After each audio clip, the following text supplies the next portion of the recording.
no empecé a grabar. Y esto es importante, ¿verdad?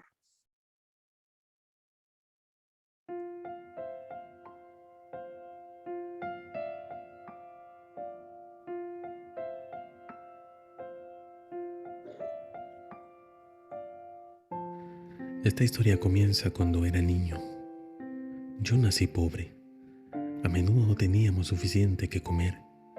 Cuando teníamos algún alimento, mamá solía darme su porción de arroz. Mientras pasaba su arroz a mi tazón, solía decir: «Comete este arroz, hijo. Yo no tengo hambre». Aquella fue la primera mentira de mamá. Al crecer, mamá renunció a su tiempo libre para pescar en un río cercano a nuestra casa. Ella esperaba que de los peces que pescase me podría proveer de un alimento más nutritivo para mi crecimiento. Una vez, cuando solo había pescado 2 peces, hizo la sopa de pescado. Mientras tomaba la sopa, mamá se sentó a mi lado y comió la sobra que quedaba en el hueso del pez que me había comido. Mi corazón se estremeció al verla. Una vez que le pasé el otro pescado, lo rehusó y dijo: «Cómete el pescado, hijo. A mí en realidad no me gusta el pescado». Esa fue la segunda mentira de mamá. Cuando, para poder pagar mi educación, mamá fue a una fábrica de fósforos para trabajar, traía a casa algunas cajetillas usadas, las que llenaba con cerillas nuevas. Esto le ayudaba a ganar algún dinero para cubrir nuestras necesidades. Una noche invernal me desperté y hallé a mamá llenando las cajetillas a la luz de una vela.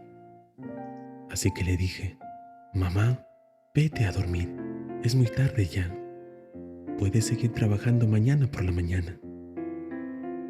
Mamá sonrió y dijo: «Vete tú a dormir, hijo. Yo no estoy cansada aún». Esa fue la tercera mentira de mamá. Cuando tuve que hacer mi examen final, mamá me acompañó. Después del amanecer, ella me esperó por horas en el calor del día. Cuando sonó la campana, corrí a encontrarme con ella. Mamá me abrazó y me dio un vaso de té que había preparado en un termo. El té no era tan fuerte como el labor de mamá. Viéndola cubierta de sudor, de una vez le pasé mi vaso y le pedí que tomase también.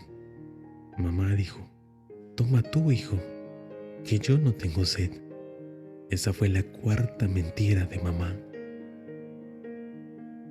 Tras la muerte de papá, mamá tuvo que desempeñar el papel de amos. Mantuvo su empleo anterior. Tenía que satisfacer sola nuestras necesidades. Nuestra vida familiar se tornó más complicada. Pasábamos hambre. Viendo empeorar nuestra situación familiar, mi bondadoso tío, quien vivía cerca de nuestra casa, vino a ayudarnos a resolver nuestros problemas grandes y algunos pequeños también. Nuestros otros vecinos, que vieron que estábamos en pobreza, aconsejaban a mamá que se volviera a casar, pero ella rehusó casarse de nuevo diciendo: «No necesito amor». Esa fue la quinta mentira de mamá. Al terminar mis estudios y obtener un empleo, llegó el tiempo para que mi anciana madre se jubilase, pero ella siguió yendo al mercado cada mañana para vender algunos vegetales. Yo le seguía enviando dinero, pero ella era persistente y aún me enviaba de vuelta el dinero diciendo: «Tengo suficiente, hijo, no te preocupes por mí». Esa fue la sexta mentira de mamá. Seguí mis estudios de maestría a tiempo parcial, financiado por una corporación americana para la cual trabajaba. Tuve éxito en mis estudios, con un gran aumento en mi salario. Así que decidí traer a mamá a disfrutar de la vida en los Estados Unidos. Pero ella no quiso molestar a su hijo y me dijo: «No estoy acostumbrada a vivir por lo alto». Esa fue la séptima mentira de mamá. En su vejez, mamá fue atacada por el cáncer y tuvo que ser hospitalizada. Como ahora vivía al otro lado del océano, fui a casa a ver a mamá, quien se hallaba en cama tras una delicada operación. Mamá intentó sonreír, pero yo estaba quebrantado por verla tan delgada y frágil. pero mamá, mirándome a los ojos, me dijo: no llores, hijo mío, no me duele nada. Esa fue la octava mentira de mamá. Y luego de decir eso, mamá falleció.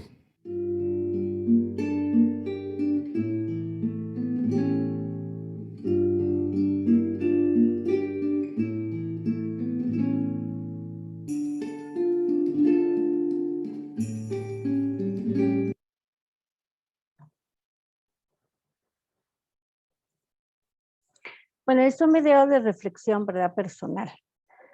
Vamos a continuar con nuestros contenidos y nos habíamos quedado en los instrumentos que utilizan el supervisor educativo. Mientras yo esté desarrollando el tema, usted debe de estar realizando una diapositiva con todo el contenido o con un poco de contenido. No me va a interesar tanto la creatividad, todo lo que le coloque a la diapositiva, sino el realizar su diapositiva, y voy a nombrar algunos para que me la presente. Dentro de lo que son los instrumentos técnicos, podemos utilizar, por ejemplo, el instrumento de diagnóstico al director. Ahora déjenme un minuto, voy a presentarle donde lo tengo yo un poquito mejor. Sí, yo creo que en esta parte está. Sí, yo creo que acá lo tengo. O sea, tenemos los instrumentos, le voy a quitar mi foto, ok. De supervisión número 1 para verificar aspectos administrativos de establecimientos educativos públicos o privados o por cooperativa. Son instrumentos que utiliza el coordinador distrital para supervisar. Entonces, acá usted ve que estos instrumentos es solamente para llenado, para cuando el supervisor va a supervisar. Tiene lo que es el nombre, el cargo, tiene las instrucciones generales, el código del establecimiento. Un establecimiento está regido oficial, está regido por un código. Si es de preprimaria, primaria, básico, diversificado, luego viene el nombre del establecimiento, la dirección, el número de teléfono, la jornada, el sector, el establecimiento, si es grado, multigrado o unidocente. Eso se refiere a dentro de lo que es el área de primaria. La cantidad de estudiantes que se atiende, el nombre del director, el grado académico y si el director o la directora atiende algún grado. Eso se refiere en situación en el área de primaria. En el aspecto administrativo se verifica si los libros con que cuenta el establecimiento educativo, sea si cuenta con un libro de actas, un libro auxiliar, un libro de inscripciones, un libro de inventario, de conocimiento, de asistencia personal, de visitas, de finanzas y libro de registro del código personal de los estudiantes. Déjeme decirle que en el área de nivel medio, que es donde usted, yo no sé si ha realizado su práctica administrativa.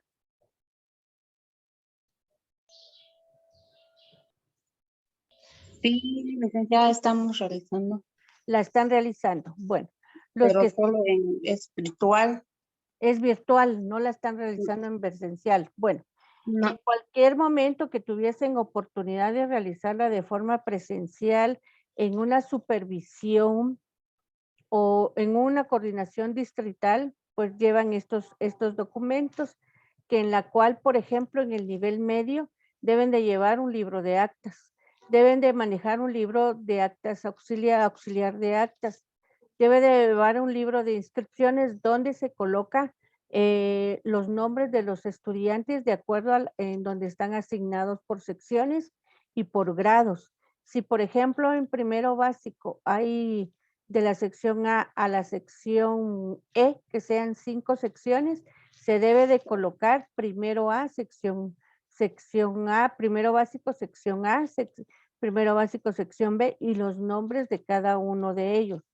Este libro de inscripción es fundamental en el área administrativa porque es el que rige los listados de los estudiantes y de acuerdo a todo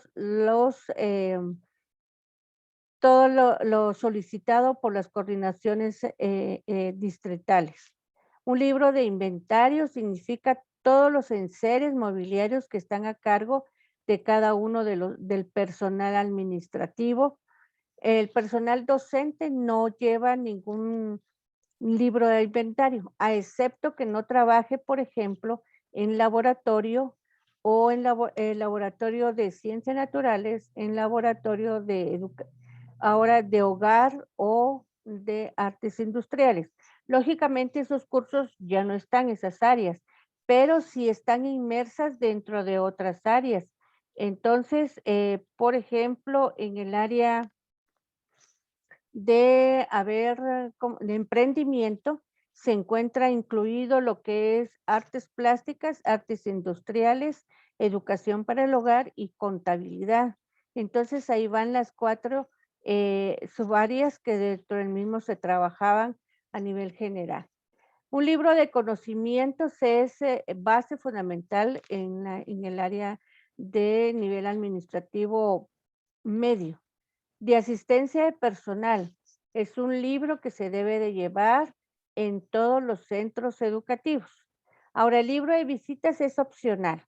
Ese libro de visitas lo pueden tener o no lo pueden tener los centros educativos. El libro de finanzas sí es necesario que cada centro educativo lo lleve porque debe de llevar registros de los ingresos y egresos que tiene el centro educativo y a la par pues llevar su control de finanzas y en base al reglamento de finanzas, ¿verdad? Y el libro de registro de código de personal de los estudiantes que es conjuntamente con el libro de inscripciones. Entonces, en respecto a los libros, es indispensable que se tenga comisiones en que debe estar organizado el personal, en cultura, disciplina, deportes, ornato, evaluación, refacción, primeros auxilios y finanzas, y comité de contingencia, o sea, comité de urgencias, de necesidades, etcétera. Además de ello, pues hay otras ahorita, por lo que estamos viviendo, hay otras comisiones que se deben de formar, pero estas son las indispensables que debe haber en un centro educativo.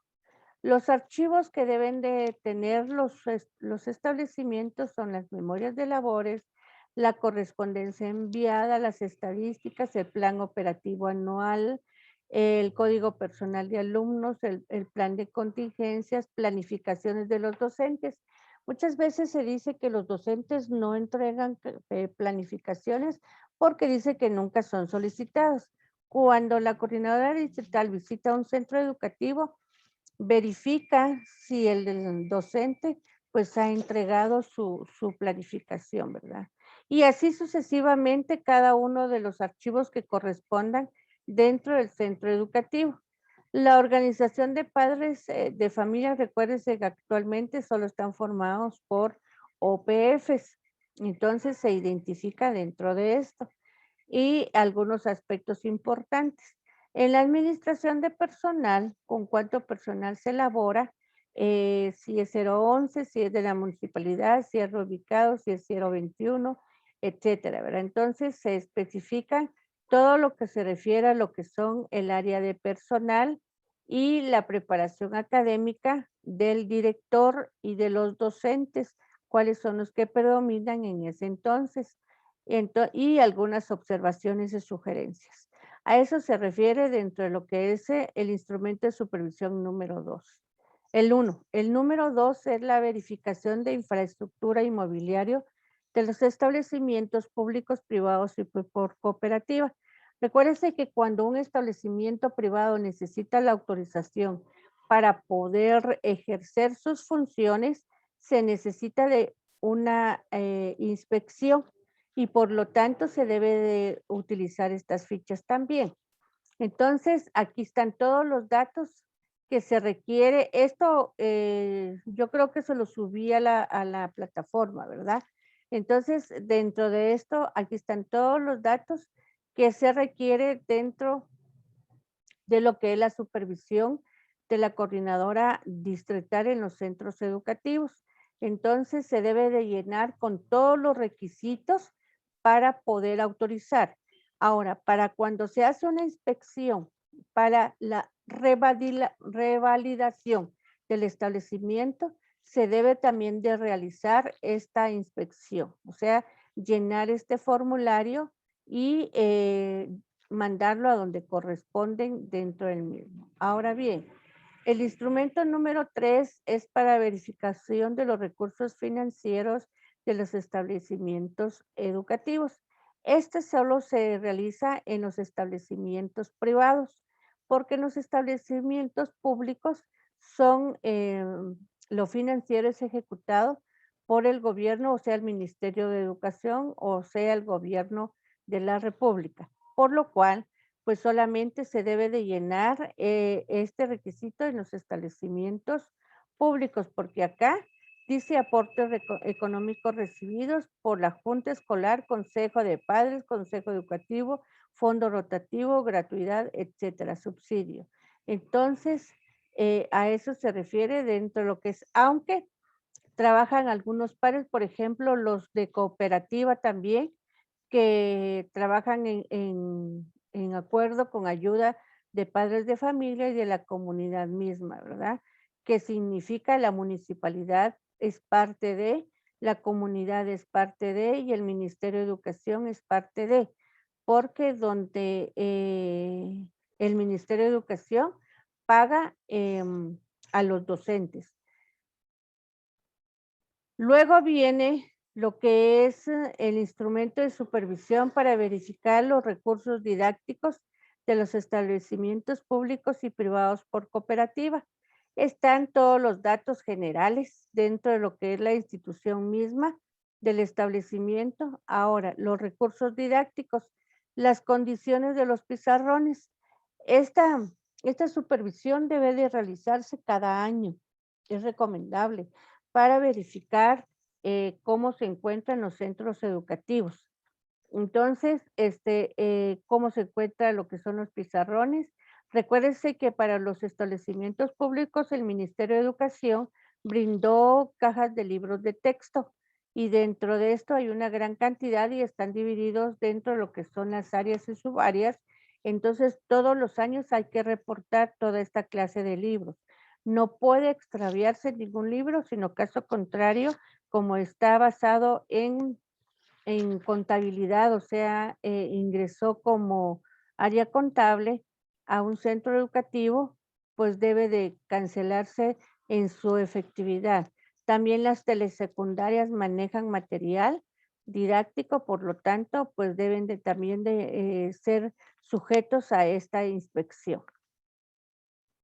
Y así sucesivamente se significan cada uno de los datos que se requieren en cada una de las observaciones. Entonces, hay otros instrumentos como para verificar las condiciones pedagógicas de los establecimientos educativos y privados. Dentro de esto, pues también están los datos generales de la institución, el aspecto pedagógico. Ya saben que es solo marcando una X, cuáles son los aspectos pedagógicos que se manejan en cada centro educativo, la organización del salón de clases, si es por filas, si es por grupos, si es por círculo, o identificando otro, que la existencia de carteles dentro de las aulas, si están limpiezas, si está la bienvenida, si está de asistencia, de horario de clases, aún sea en el nivel básico, no precisamente en el nivel primario. En el nivel básico también se da estas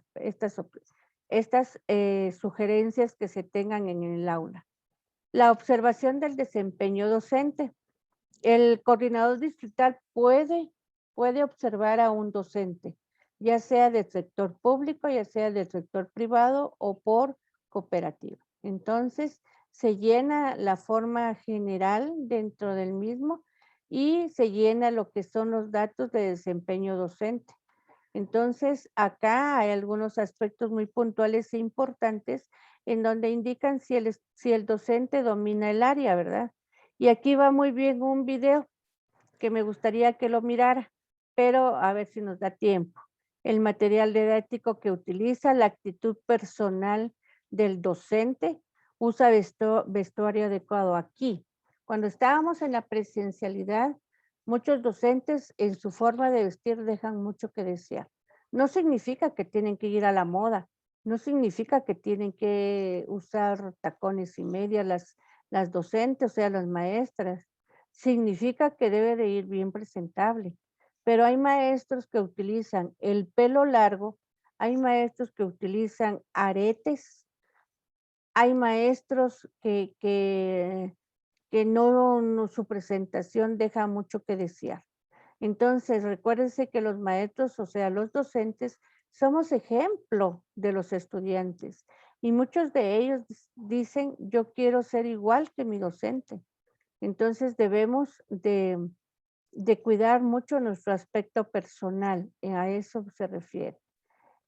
Controla las emociones, algunos maestros somos muy sensibles y nos ponemos a llorar, pero siento yo que eso es parte de la naturaleza del educando, ¿verdad? Solucionas los problemas, propicia un ambiente agradable, inculca principios y valores.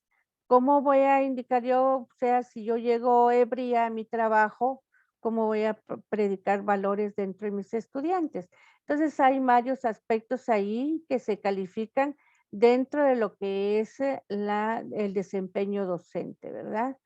Y así pues hay muchos más instrumentos que vamos a seguir viendo. Bueno, solo déjeme ver si...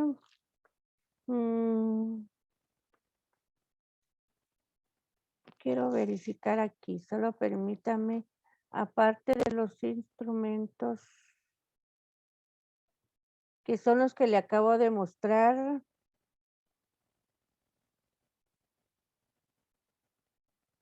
No, estamos bien ahí.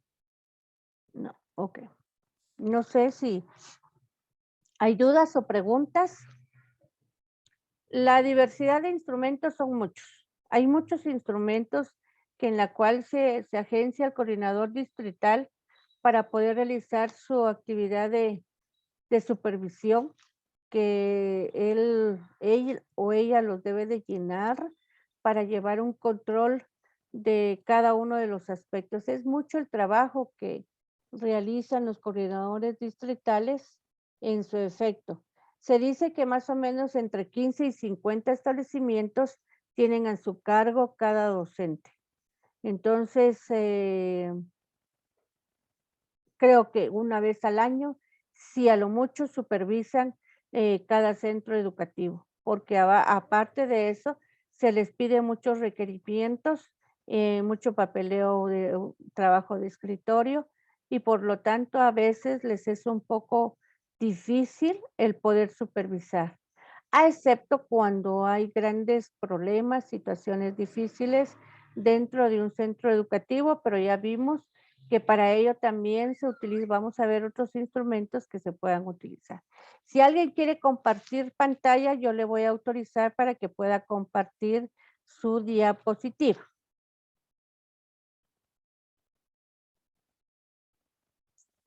Solo es con contenido escrito, no con práctico.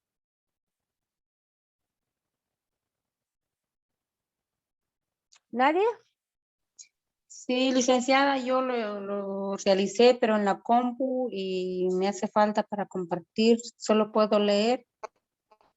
Oh, ¿cómo? ¿Cómo hiciéramos ahí? No sé.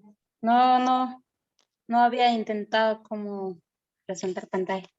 Bueno, ¿alguien más que lo tenga accesible al compartir pantalla?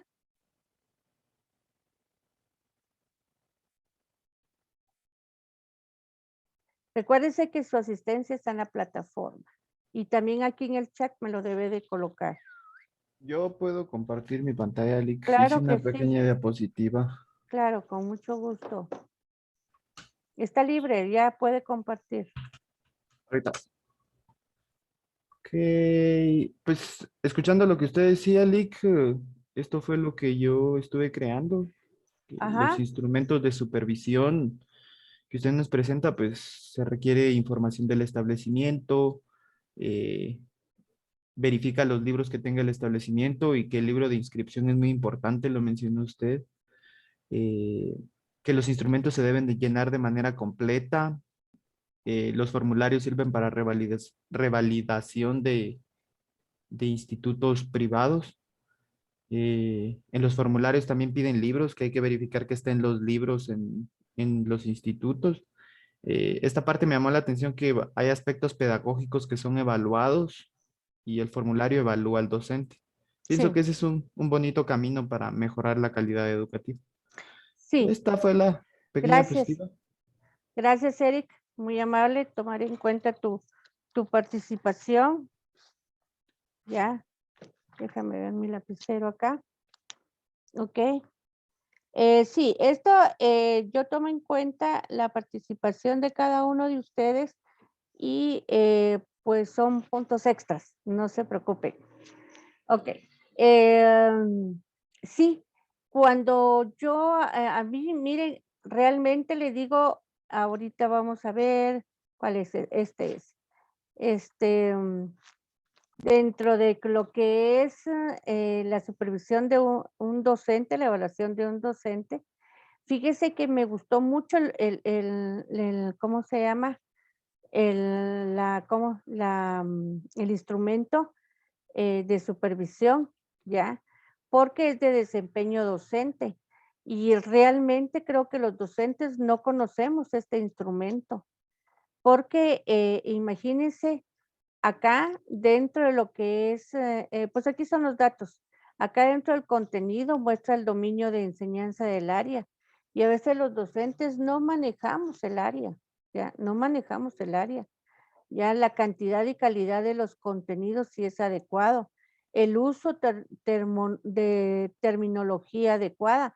Muchos docentes a veces hablamos de una forma incorrecta, nos expresamos de forma incorrecta hacia los estudiantes. Entonces tenemos que ver también nuestra fonología y nuestra fonética de la expresión hablada y escrita. Algunos no podemos utilizar la pizarra, para serles sincero, no podemos utilizar la pizarra. Algunos sí utilizan correctamente la pizarra.